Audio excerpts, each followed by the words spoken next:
the man, the myth, the living legend in this motherfucker, Hit Boy. You know what I'm saying? Already know. Appreciate you for taking some time out, fucking with me one time. You know what I'm saying? Greatly appreciate it for sure. Off top, man. I see you on Twitter going crazy and shit. So it's all love.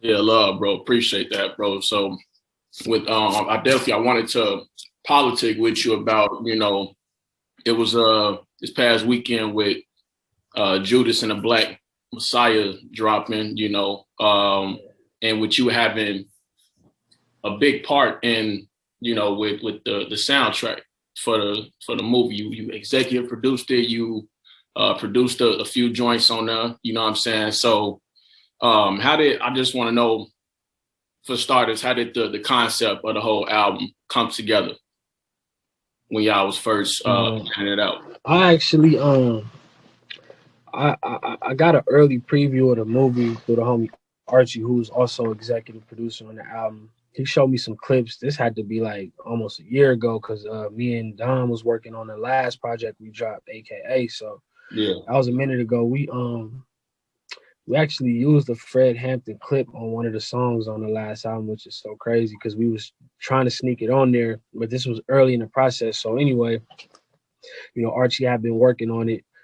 And then my boy Dash, he got brought in because he works with RCA, so he got brought in, and as soon as he got brought in, he was like, man, he started pulling up to my studio and just building with me, and he seen I had songs that was already in the vein of what was going on, so they just kind of made it easy. It was really on Archie and Dash, like they had the vision, they had the whole plot for it, but when they came to me, I had like shit like EPMD or Broad Day, or what I'm saying. I did work on Revolutionary after the fact though. Like that was one song that was made specifically for the soundtrack. Like even though in Broad Day I'm talking about black plight and what I'm saying, like how niggas was like they was looting Gucci and looting Louis, and it's like that like that's what it's come to. Like that's whatever payback we could get or whatever we could get, like we gonna try to get that off. So it's like that's just a crazy thing for everything to coincide and line up like that and just make sense for the movie.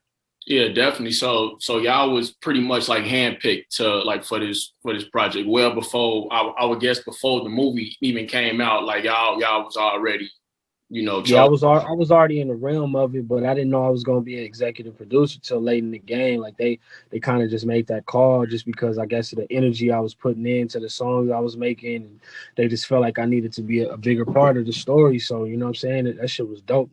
Yeah, hell yeah, it was. So talk to me about like a little bit about, with you starting out as a producer, you know what I'm saying? You got all these like endless hits, Beyonce, Hov, Ye, Drake, some of everybody, you know what I'm saying? Excuse me. How did you how was that like for you to transition from a producer to an executive producer? It was just a natural progression, man. Like I've been working on, everything from my own projects to projects for my homies, different artists that I know for a long time. I always would, help them, put projects together. I didn't even look at it as executive producing at the time. I just was doing what I do. You know what I'm saying? Like I'm an all-purpose player. Like if I gotta, hop in and I gotta engineer. You know what I'm saying? If I got to rewrite some shit, if I got to reproduce something that somebody else started, however I got to get the ball down the field, I'm gonna do that. So, you know what I'm saying? I'm kind of like an executive producer by default. And, Right. It just naturally progressed into me doing Nas album, you know what I'm saying? Me doing just, a lot of the shit that I'm working on. Facts. So, and speaking of Nas, that King's Disease album was hard as fuck, like top to bottom, inside and out. So, with him being on the soundtrack so when y'all recorded the EP MD record, how was that? Was the studio energy different from what y'all normally used to, or how was that for y'all? Like, just more like, all right, this is for Chairman soundtrack, for the movie. So was the energy different, or how was that for both y'all? Nah, actually, we stay tapped in. We just, was working on ideas. EPMD was when I was already kind of almost there. It felt, like the scenes where it's like real in your face and just the crazy energy, like that's what it matches to me. So we already had the basic idea, and then they came in and showed us the movie. And that's when, we made a couple adjustments, and Nas just went in and made it really super fit the theme of the album. So, yeah, the energy was already there, man. It was already up. Yeah, hey, facts, bro. Because I know, even with that, you know what I'm saying, like when you did the Broad Day song, you know what I'm saying, like that whole record, you know what I'm saying, like that ended up being, well, to me, like it ended up being one, besides Nip and Hove record, that was probably like the top 3 highlight of the album. Hard. Man, that's crazy, man. That shit, like, I knew it was gonna be like a cool look, but like I've been getting a lot of respect and a lot of people tapping in, man. Like from IG to Twitter to my text, like people like, man, like you getting off, my nigga, keep going. That's just like motivation for me to stay locked in. Like you get busy. I've been doing this rap shit. I've been making albums with Dom, making my solo joints. It's just progressing into something, you know what I'm saying, that got to be taken a lot more serious, I guess you could say.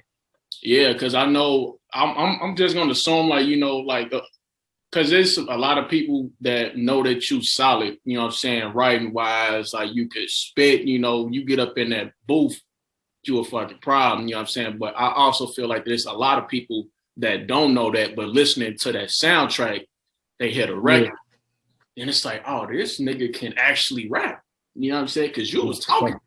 Because you was talking. I appreciate that, bro. That motherfucker, you know what I'm saying? So crazy, man. It's just progression, man. Like I've been putting more focus into what I do, and I'm also working with so many artists. I'm able to just peep. I'm just able to watch so many different people's processes and just take it in and add that to my own repertoire, what I already think about. And it's like, man, like I'm getting a lot of cheat codes just working with a lot of people. Definitely. So tell me this, how did y'all, because, of course, it's for Chairman Fred Hampton, you know what I'm saying? Yeah. So besides, like y'all got Dirk on there, Herb, like the Chicago. Like the Chicago artists. So, but besides that, how did y'all go about selecting the other artists to feature for it? Man, that was on Archie and Dash, you know what I'm saying? They was pretty much making the calls. I just kind of controlled the stuff I was working on personally, like making sure the mixes was right and making sure that the subject was, on point with everything. So, Archie and Dash, man, like hats off to them. Like they really, connected with, most of the artists on there and really just put it together.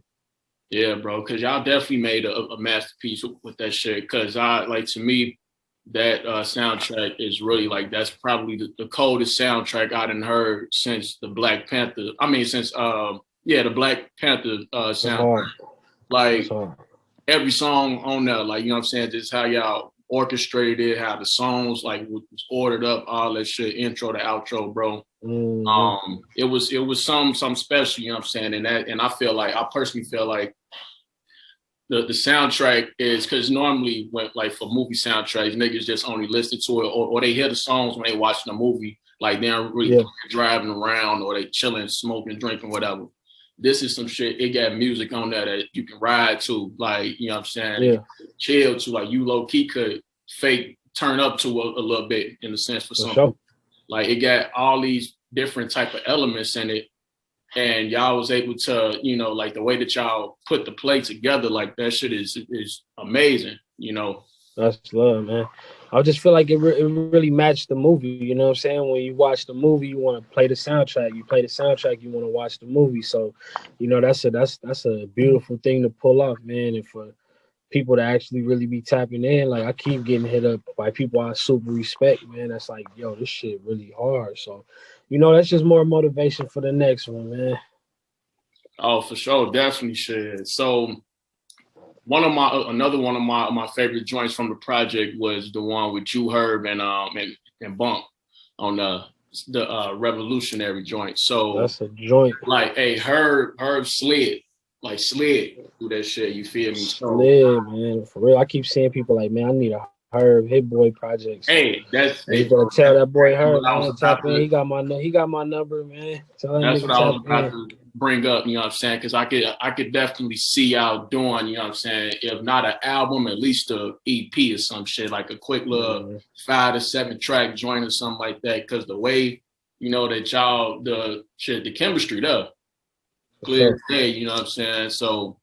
Yeah, hopefully that's really something that we hope to get sometime in the near future, Yeah. So excuse me. And then another thing, the way that you flip the troop sample on that, bro. I wanted to go back on that, bro. I was not expecting that shit at all. Like I heard, hell nah, bro. Hold on. You know what I'm saying? So, hey, shit, they damn near they owe you some pub though. You feel me? Just low key. They could. Nah, man, that's crazy because that's my real life family. You know what I'm saying? My uncle was in the group. My uncle and my grandma they put the group together. So like ever since I was a kid, like I saw them. Like that was my first musical inspiration ever. Like just because I used to live with my uncle. They was on top. They was doing their thing in a real way. So I got to see that whole lifestyle. So for it to come full circle like this, and I was able to get that off, man. I'm like, wow, this shit legendary. It's deeper than the surface, man. Facts. And then and what you did also, you put on a lot of people to it that never heard it before. You know what I'm saying? Because now I've been seeing it since the album dropped. I've been seeing all on Twitter, IG, shit, Facebook, Snapchat, all that, and people like, yo, Hit Boy sampled this song, whatever, and people asking like, yeah, so what was the second half of the song Hit Boy did? Woo woo. So you really put on millions of more people to like that never heard that open up their ears to truth. Full circle for real, you know what I'm saying? So yeah, the circle of life shit with the music shit for sure. So another, I got 2 more for you before we wrap up. So one, what's your thoughts like on the industry, as a producer, like the industry as a business? I mean, man, any field you in, it's gonna. You said what? I said I should add this on that because it was like a 2-part question. So, what's your thoughts on the industry as a business, as a producer, and for like the beat star and YouTube producers, what advice would you give them on how to operate and maneuver? I mean, it's a lot of ups and downs in any, you know what I'm saying, industry you in. It's gonna be bullshit you gotta deal with, but it's also a lot of us, it's a lot of money in it. It's a lot of, especially if your business is right from the jump and you're able to have that patience. I know that, people like me, I came from not having shit, you know what I'm saying? By the time I was out of high school, like I really was thugging, getting this shit ground up. So, when I was offered my first deal, I just took that motherfucker because I was like, you know what I'm saying? And this was '07. This was a long time ago. So just trying to break into the game and trying to get my feet in it. But yeah, man, like these days, I feel like you could be a lot more patient. It's stuff like Beat Stars. It's stuff like I see they starting that beat club where you could lease your beats. You can, just maneuver a lot more. It's a lot of people buying music, a lot of people making music. So just connect with the right people and stay patient as you possibly can, man. Because if you do it right, you could really, really eat. Yeah, facts. And then like you said, like it's different types of avenues. Like it's different ways to go for it too. Because we all know the whole landscape changed since you came in. In '07 shit. I was a sophomore in high school then. So from then till now, you know what I'm saying? Like the whole landscape changed for the better though, in my opinion, for artists, producers. Like it's so easy to get your music to people, like shit, you make revenue. If you got a movement, man, you good. If you got the fans, you good. Like you know what I'm saying? Spotify, Apple, they gotta put you on the top of their shit to get your fans to go to they, you know what I'm saying, DSP and all that. It just all makes sense, like how shit work. Yeah, bro. So I know, like if anybody knows Hit Boy, they know that the Hit Boy got, you know, like you got your hand in something, you know, like you busy with something. So you got any other plans for the year, or like you got shit on Man, hush now or listen, what? man. Listen, bro. I'm like last year was the warm up, bro. Like and Yeah, niggas like, oh, you the best, and you did this and whoop whoop, and yeah. I'm like, man, it's so much more to do, and it's like I got so much more music that's just like, and this shit getting better and better. I feel like by the day, like I'm just learning more. I'm staying tapped in more. So, man, I got a lot of music dropping for sure. It's all about the growth, bro. Hey, on me, because one thing that I do want to have me personally, like, cause you and Benny, y'all snap too on his Look, album, you know what I'm saying, top to bottom and shit. And the way it's like, I don't know, it's like with you, I feel like when artists like when they tap in with you, it's like you kind of you bring something out of them that I'm not gonna say that they didn't have, but like your poise and everything about you and how you move and you know like the way that you work and operate, yeah, like you bring it out of them, and then they give they best projects to me. crazy.